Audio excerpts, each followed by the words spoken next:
Swayam Prabha. Digital India. Educated India.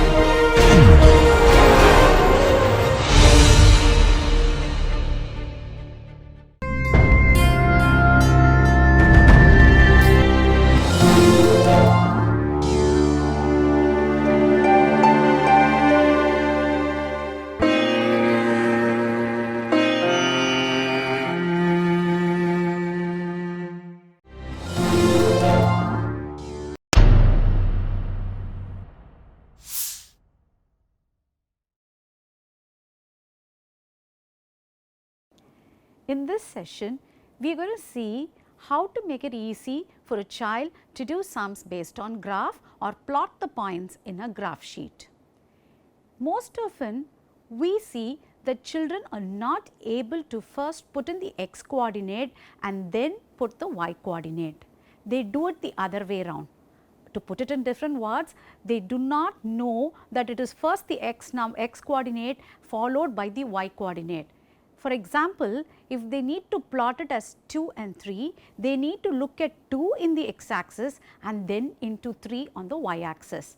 Sometimes children may plot it as 3, 2. That means they put 3 or they look for 3 in the x axis and then 2 on the y axis. The plotting of the point changes completely. Even when we tell them quite a few times, they are not able to really internalize it. So, is there something that we can do for that? Yes. Giving them a pre-skill for graph is extremely important and it will help them to overcome the confusion that they have.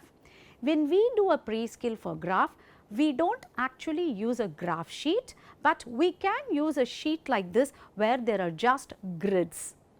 And on the x axis or the one that will go to represent the x axis, we do not call it as x axis, but we give it names like A, B, C, D. And on the one that actually represents the y axis, we give it numbers and we say it is 1, 2, 3, 4, 5 and 6. If you notice, I have used green over here and then red. Whenever the child sees green, the child knows that is where the child has to start from. Apart from that, I have put in a few things here and there in various boxes. So, what is it that we are going to ask the child to do? We are going to tell the child, hey, please go to B1 to find out what you see over here. I said B1. So, the minute we say B1, the child automatically looks at B. That means the child gets the orientation that they have to look at x axis first and then 1 is on the y axis. Let us see what I would say when the child has to find out where the house is. I would ask the child, where is A4? The minute I ask where is A, automatically the child has to start looking at the x axis and then into 4 and into y axis to find out where 4 is. Same way, if you are going to talk about the smiley that you see over here, what would I ask? I would ask the child, hey, what do you see in D5? The minute I say D, that means the child starts tracking in or looking at the x axis and then we say 5, then the child goes into the y axis. Over here, when I put it across to children, I do not use the words x axis or y axis because that is not what I want to do right now. I only want the child to start tracking or looking at the x axis first and then into the y axis. There will be stage 1.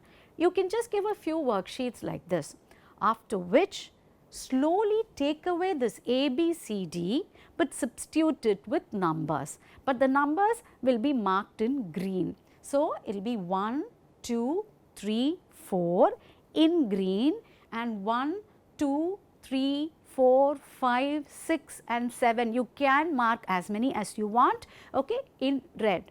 Now, the child sort of has got the orientation that he has to look into the x axis first, but to help him further I have used the color coding. In the sense I have used green. The minute the child sees green, he knows that is the one that he has to look first and then into the other one which is marked in red or orange. So, once you do this for a few days, the child automatically learns to look into the x axis and then into the y axis.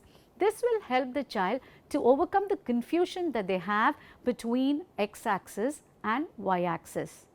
Still, with some of the SLD children, you will come across certain other difficulties both in graph as well as in geometry.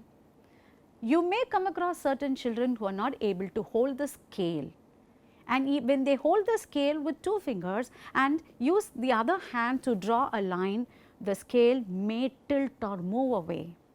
A child may not be able to fit in the pencil in a compass.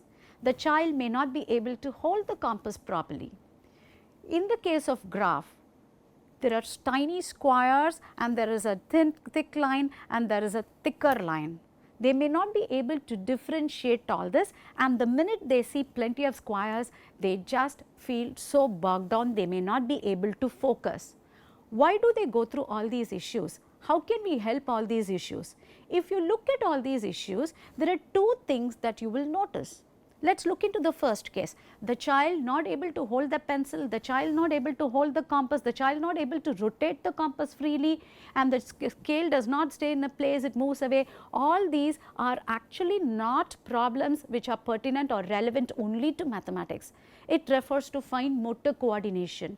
Most often you will see, and spatial issues too. Most often you will see a child having difficulties in holding the scale and drawing a line, will also have difficulties in handwriting and in gripping certain things. So, fine motor coordination is one of the difficulties that some of the children have, and the manifestation can be seen in mathematics too. Graph.